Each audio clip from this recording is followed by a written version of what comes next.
obviously one of the key things when you talk about the Museum of the Future is sustainability. Was sustainability incorporated at the initial stage itself, or did it come later on?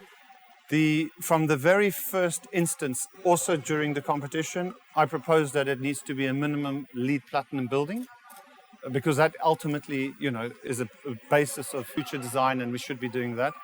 Actually, I wanted it to be much larger than that, in the sense that I identified it as a race course very near to the site, where I wanted to fill the race course full of solar panels and 100% supply all the energy for the museum, and maybe even more than that, maybe 150% that we're actually exporting elsewhere. So it was a net plus positive. We weren't able to use the race course.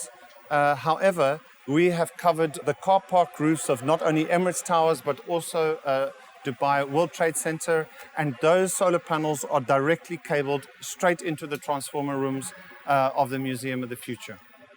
In terms of making sure that these systems, stay efficient throughout, yes. and cleaning processes, how did you navigate that?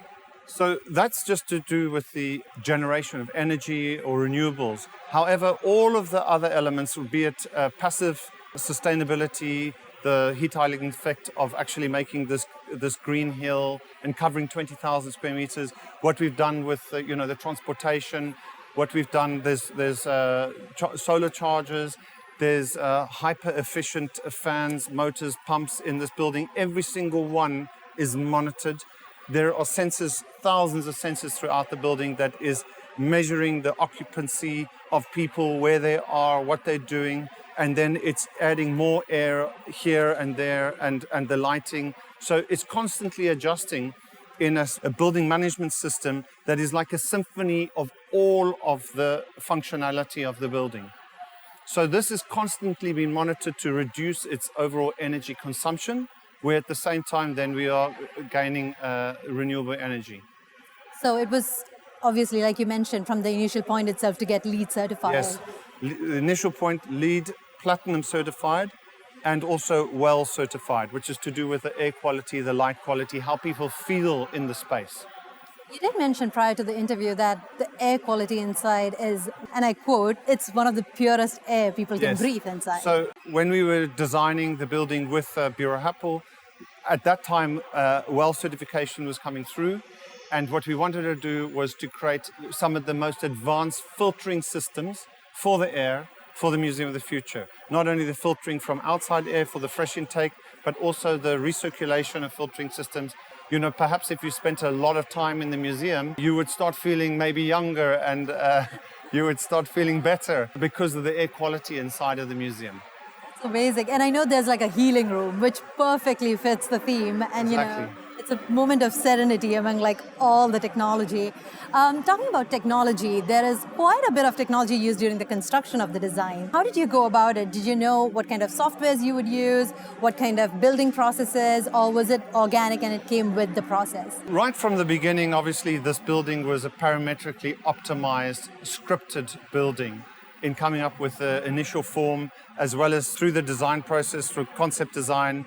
And then we started working with the structural designers at Bureau Happel and optimizing the actual structure.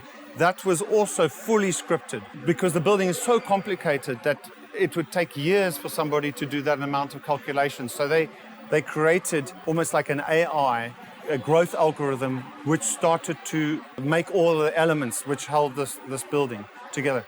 We were working with that. We were working with also Rivet, and combining these two elements to do the design. We were working with real-time rendering and VR systems. Just due to the complexity, we actually had to physically see the spaces before they happened. There were so many tolerances that we had to deal with, the minor tolerances where the spiral staircase, the corkscrew staircase, and the inner lining of the outer facade of the void is only 100 millimeters apart, and that was designed to be 100. And if there was any difference in any construction difference, the two would have touched. And these were sort of things because, as you know, the museum comes out like this cantilevered about 35 meters away from the core. And on the inside of the curve is also very tight where the core is. It's to the millimeters. We then passed on all of this data software to the contractor. And then they took that and they used it when they went to the steel fabricators, again with, millimeter tolerances. They set up lasers all over the whole, around the entire site and even much further away from the site, that they could measure a dot to 1 millimeter anywhere within the building in space. So as they were building the nodes and they were putting them in place, that they would have little crosshairs exactly where that needed to be in 3D space. Eversandar, who was doing the steel structure, every single node of over 1,000 nodes was completely and utterly different from the next one to make this form. So even in their factory, they use systems that they've never used before, which they would then laser scan. They would have the 3D model of what that element looked like. They would, before doing all the welding, would check everything by using laser scanning. The facade system pushed the limits of engineering to another degree. They then transferred our 3D model into aviation software, in the same software that they're using to build airplanes. And that then was transferred directly to CNC cutters. There was no drawings, nobody with measuring tapes and pencils and doing that. It was going from computer data straight to machines which were 22 meters long by 12 meters wide with CNC cutting technology that would make all of the shapes, because we got 1,024 absolutely unique panels, GRP and stainless steel panels. They are 100% unique. So we knew that we couldn't use molds. So GRP technology is always about making a mold, or you make the positive, then you make the mold, and then you make the final product of which you can make many of. But if we had made molds for this building, it would have taken twice as long to build and it would have been way more expensive. So we had to eliminate that process. So we were literally sitting down with the contractors and the subcontractors and saying, we need to invent a different way. And it's a way that people in the industry have been there 30, 40 years, they'd never come up with. So we had to work with that. We reached out to people like Boeing to find out how they put stainless steel onto the carbon fiber wings of airplanes, to mechanically and chemically bond it, because we had to use 1.5 millimeter stainless steel, 3D bend it, which we came up with this hexagon that relaxed and broke the surface tension on over the GRP panels, and then chemically and mechanically bonded. That process is a 16-element process, which is a whole nother interesting story. And even we developed all the brackets that we didn't want to have physically seen through the calligraphy. Now and again you see them and we couldn't avoid them, but we hid probably 4,000 brackets. But again, that was a lot of very intelligent people within the construction industry, passion to do this building, because it required that to do such a project. So we had a perception of how we wanted to light the facade, and through mock-ups, full-size mock-ups, we looked at different types of glazing, as well as how the LED, should it shine through the glass, break the surface of the glass by sandblasting elements of it, would that then light up? Or we did another one where we turned the LED outwards, which is ultimately what you see on the building. So we have 17 kilometers of LED on this building. So when you see it at night and it's lit up, that's only at about 20 to 25% of its capacity in terms of light. Because while we were designing the building, the technology of LED also moved tremendously. So by the time we needed to procure the LED, they were said, look, now the same thing that you specified is now twice more efficient and twice more powerful. But the one that you specified, they don't build anymore. So we're fortunate that we actually have, incredible technology even on, and it's fully addressable. One of the key things of the design is getting amazing collaborators on board. Did you know who you would collaborate with, or was it like a mass call out that you just went, who's up for the project? That's an interesting question. After designing the building and starting to work with the structural engineers, mechanical, and so on at Bureau Happel, I immediately said, guys, we need to go out and speak to the subcontractors that will build this, because there's no point designing something, even with all of our experience, collective experience, if the market has a different perception, because then there will be compromises when we eventually get to site. So we called in all the steel fabricators and we sat them down and we said, look, this is what the building looks like during concept design. not scheme or detailed design, during concept design, this is what it looks like. This is the steel diagrid that we're looking at, or for the cladding contracts, this is the GRP and stainless steel, and said, how would you do it? What are your greatest concerns? How can we ensure that we're not doing something that is too expensive? You know, like for example, on the diagrid, we needed to limit the curvature of the diagrid pipes. So there's only few, but some of them are straight. But the nodes were the expensive elements because, you know, how long it takes to weld those elements up. Therefore, we realized that it's more about reducing the number of nodes and that optimization. So when we went back and started designing, we knew what the factors were and keeping them straight unless a few of them popped out in certain places, and then we identified them. With the cladding, same story. We went to multiple different fabricators. We didn't just listen to one. We took a broad idea. We listened to all of them, and then we went away and we continued the design. Sometimes we would show those things, even the details and things, and get a buy-in from them. So when we eventually went to tender, the building was somehow like as if they had designed it. That meant that we had the ability to keep literally from concept all the way through to detailed design and then construction. There is very little change. And how many of the contractors said, no, this is not possible, it's not going to happen? There were quite a number of global contractors that looked at the building and said, this looks too complicated. They knew it could be built, but I think that the risk profile nobody has ever designed such a building. Fortunately, we had already spent so much time with steel fabricators, with cladding contractors, with MEP contractors, and understood what was required, that when we explained that to the contractors, they started to get to understand what their subcontractors already understood about the building and could see how it could be built. And that we're not just designing this in a vacuum, that we've actually reached out to the industry and got the best advice. This made it much easier to move forward with. That particular process is not normally managed during a design process. If one is doing a normal residential building with concrete and cladding systems or whatever, it's normally can be, completely designed in vacuum from the industry. But this building was one of them where we had to be hugely in contact. Obviously, you did outline quite a bit of challenges that you faced in, design process and construction.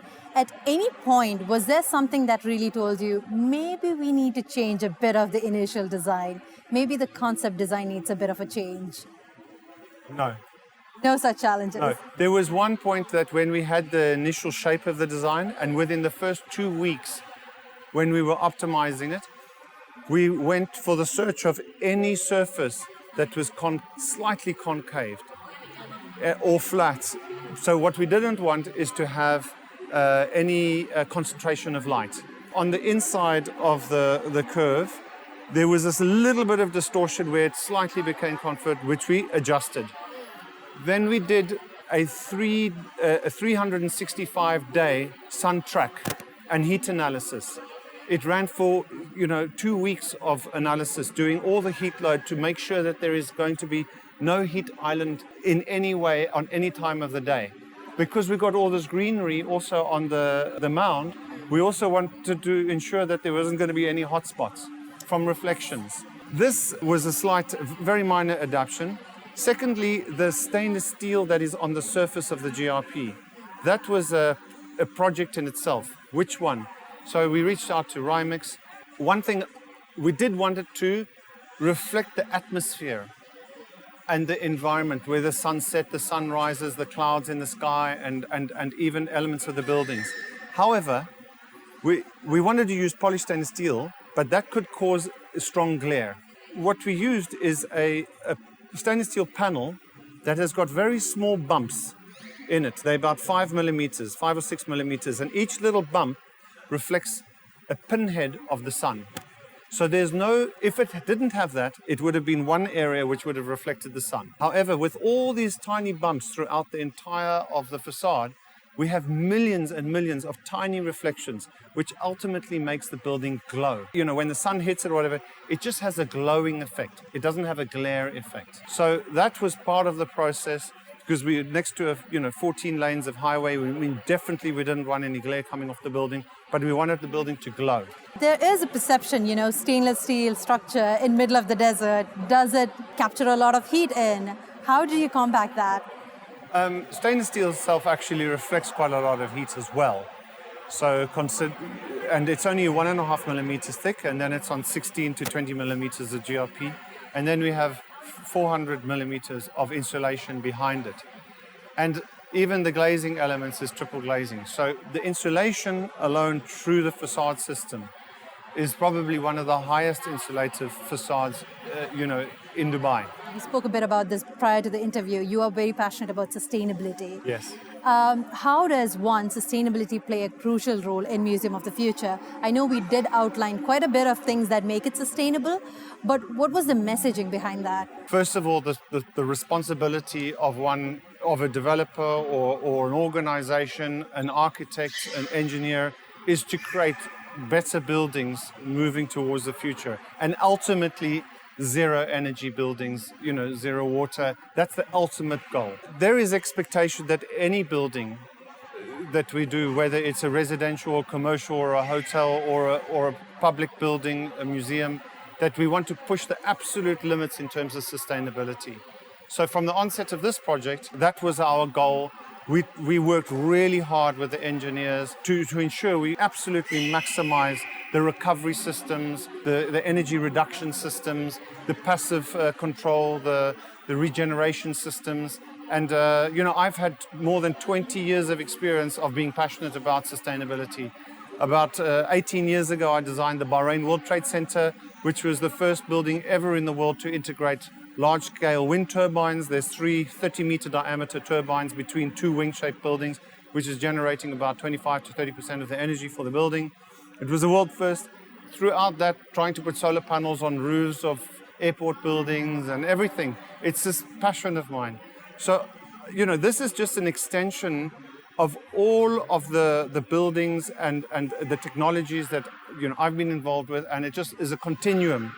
At the moment, we're designing a resort in the Red Sea that is an absolute zero energy, zero water, zero waste. We generate all of the electricity through 110,000 square meters of solar panels for all of its energy demands, all the transportation on the island, and for people to get back and forth for 25 kilometers to the island is generated all purely by the sun. And that's something that really is just a further continuation of the same journey. Sustainability also needs to educate, because even through the exhibitions in the museum, as well as a further understanding of the museum itself and sustainability initiatives, is really about people becoming more conscious about what they are doing and what they can do, for the environment to safeguard their children's and their children's future. It's absolute honor to have designed, won the competition, and taken through the processes with everybody involved, and to design this building for His Highness Sheikh Mohammed, and to create something that embodies his father's vision, his vision of how they will, look towards the future proactively for the betterment of future generations. Thank you so much for being part of the interview. You're welcome. Thank you.